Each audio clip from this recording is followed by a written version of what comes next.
നമസ്കാരമുണ്ട്. R C M reverse charge mechanism റെൻറ്റിന് ഇപ്പോൾ ആർ സി എം ഫിക്സ് ചെയ്തിട്ടുണ്ട്. അപ്പോൾ അത് നമ്മുടെ ഹോട്ടൽ ഇൻഡസ്ട്രീനെ എങ്ങനെ ബാധിക്കണു എന്നുള്ളത് നമുക്ക് നോക്കാം.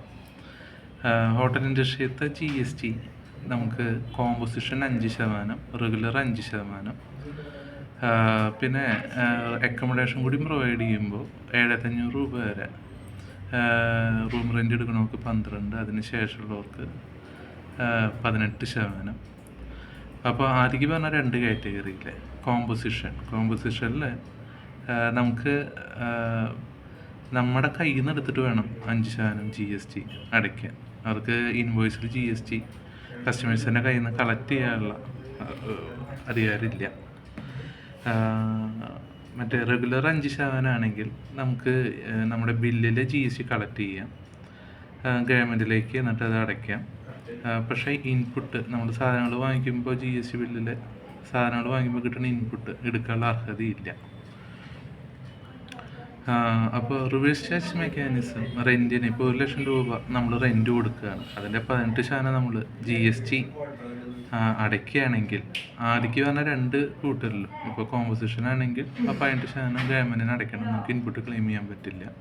രണ്ടാമത്തെ പറഞ്ഞാൽ റെഗുലറിൽ 5% ആണെങ്കിലും 18% ഗവൺമെൻറ്റിലേക്ക്, 1,00,000-ന് 18% എന്ന് പറഞ്ഞാൽ 18,000 രൂപ അടയ്ക്കേണ്ടി വരും.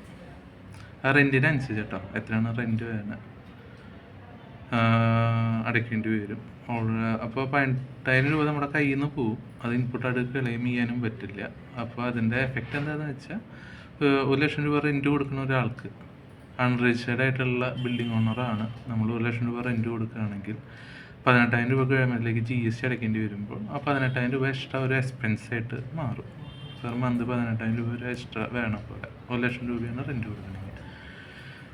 നമ്മൾ ഏറ്റവും അവസാനം പറഞ്ഞിട്ടുള്ള റൂം കൂടി പ്രൊവൈഡ് ചെയ്യുന്ന നമുക്ക് 12% ഉണ്ട്, 18% ഉണ്ട്. അവർക്ക് ഇൻപുട്ട് ക്ലെയിം ചെയ്യാൻ പറ്റും. അതുകൊണ്ട് തന്നെ അവർക്ക് ഇതൊരു എഫക്റ്റ് ആയിട്ട് വരില്ല. അവർക്ക് 18,000 രൂപ, 1,00,000 രൂപ റെൻറ്റ് കൊടുക്കുന്ന ആളാണെങ്കിൽ 18,000 രൂപ ഗവൺമെൻറ്റിലേക്ക് RCM ആയിട്ട് അടയ്ക്കണു, അത് ഇൻപുട്ടായിട്ട് ക്ലെയിം ചെയ്യുന്നു. സെൽഫ് ഇൻവോയ്സ് വേണം, ക്ലെയിം ചെയ്യുന്നു. അപ്പോൾ അതുകൊണ്ട് തന്നെ അവർക്ക് പ്രത്യേകിച്ച് അതിൽ നഷ്ടമൊന്നുമില്ല. GST ഇല്ലാത്ത സമയത്ത്, GST ക്യാഷ് പേയ്മെൻറ്റ് ഇല്ലാത്ത സമയത്ത് ഈ RCM വരുമ്പോൾ നിർബന്ധമായിട്ടും ക്യാഷ് പേയ്മെൻറ്റ് വരും. അത് പക്ഷേ ക്ലെയിം ചെയ്യാൻ, ഇൻപുട്ടായിട്ട് ക്ലെയിം ചെയ്യാനും പറ്റും. അതുകൊണ്ട് പ്രത്യേകിച്ചൊരു നഷ്ടമൊന്നും അവസാനം പറഞ്ഞ കൂട്ടർക്കില്ല. പക്ഷേ ആദ്യം പറഞ്ഞ 2 കൂട്ടർക്ക് അത് ഹോട്ടൽ എക്സ്പെൻസ് കൂടെ കാരണവും. അതുകൊണ്ടാണ് ചില വ്യാപാരികൾ ഇതിനെ എതിർക്കുന്നതിനുള്ള കാരണം.